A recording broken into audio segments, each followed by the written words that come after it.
আপনি কি কখনো এমন কোনো ঘরে গেছেন যেখানে সবকিছুই নতুন? দামি সোফা, সুন্দর পর্দা, আধুনিক ফার্নিচার, তবুও ঘরটা কেন যেন প্রিমিয়াম মনে হয় না।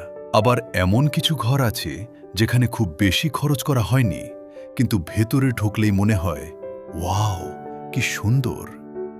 আসলে পার্থক্যটা দামে নয়, পার্থক্যটা থাকে প্ল্যানিংয়ে। বেশিরভাগ মানুষ প্রথমেই ফার্নিচার কিনে ফেলেন, তারপর দেয়ালের রং ঠিক করেন, এরপর যেটা ভালো লাগে সেটা কিনে ঘরে রাখেন। ফলাফল, ঘরের কোনো হারমোনি থাকে না।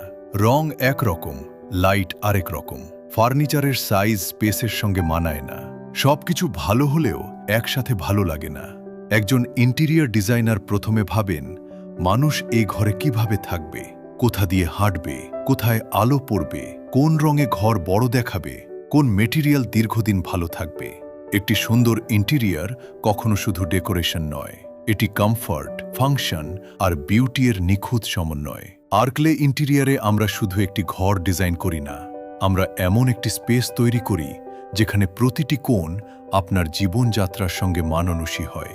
যদি আপনিও চান আপনার স্বপ্নের ঘরটি শুধু সুন্দর নয়, দীর্ঘদিনের জন্য আরামদায়ক এবং কার্যকর হোক, তাহলে আর্কলে ইন্টেরিয়র আপনার জন্যই।